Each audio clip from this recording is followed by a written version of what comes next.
Olá, graça e paz. Dando continuidade aos nossos pequenos textos, grandes verdades, hoje veremos 2 versículos apenas no livro de João, capítulo 8, versos de 31 a 32.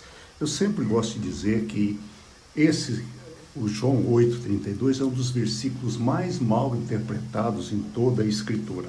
O texto diz assim: Disse Jesus aos judeus que haviam crido nele: Se vocês permanecerem firmes na minha palavra, verdadeiramente serão meus discípulos, e conhecerão a verdade, e a verdade vos libertará.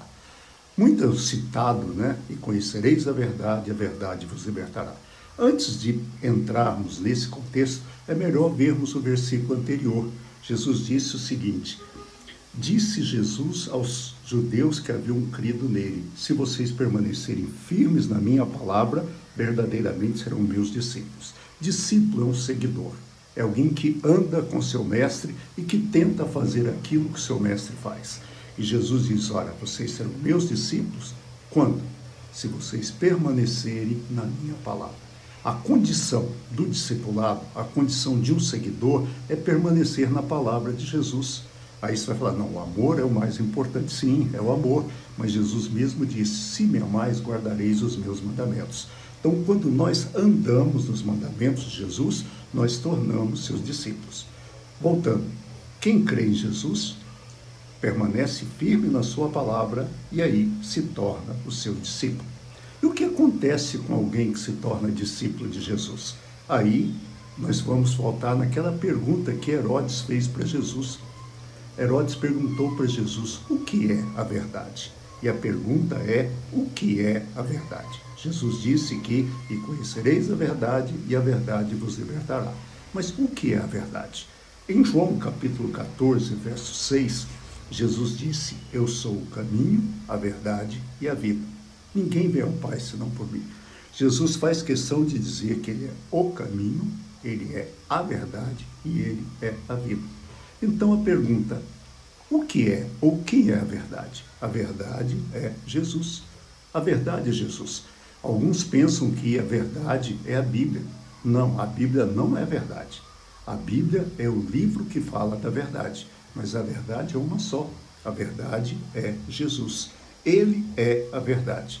E note então a sequência. Disse Jesus aos judeus que haviam crido nele: se vocês permanecerem na minha palavra, vocês são meus discípulos. Se vocês são meus discípulos, vocês me conhecem. E se vocês me conhecem, eu vou libertar vocês. Só Jesus pode nos libertar, só Jesus pode nos salvar, só Jesus pode nos dar a vida eterna. Mas e a Bíblia? A Bíblia não pode fazer isso? Não. Eu trabalhei, certa feita, com um professor de português, e esse professor de português, ele usava versículos bíblicos para fazer análise sintática. Mas a análise sintática dos versículos da Bíblia não muda a vida de ninguém. Outras pessoas têm um amuleto. Eles deixam a Bíblia aberta na cabeceira da cama no Salmo 91. Isso não muda a vida de ninguém. Assim como não muda a vida de nenhuma nação ter uma Bíblia sobre a mesa do parlamento. A Bíblia não deve estar sobre a mesa, a Bíblia deve estar no coração.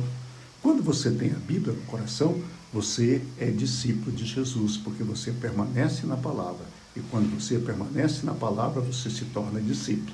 Quando você se torna discípulo, você conhece Cristo. E quando você conhece Cristo, ele te liberta. Por isso, é fundamental entendermos isso, que é Cristo quem nos liberta. Que a minha oração é para que você busque a cada dia mais e mais essa proximidade com Jesus. Que você busque esse toque em Jesus, porque só Jesus tem esse poder de mudar e de transformar a minha e a sua vida. Que Deus nos abençoe, tenha uma boa semana. Amanhã Renato estará com vocês e eu volto na quarta-feira, se Deus quiser. Até lá, um abraço, fique em paz e que Deus, o nosso Deus, que Jesus, a verdade, possa ser presente, atuante e transformadora nas nossas vidas. Fique em paz, até lá, que Deus nos abençoe.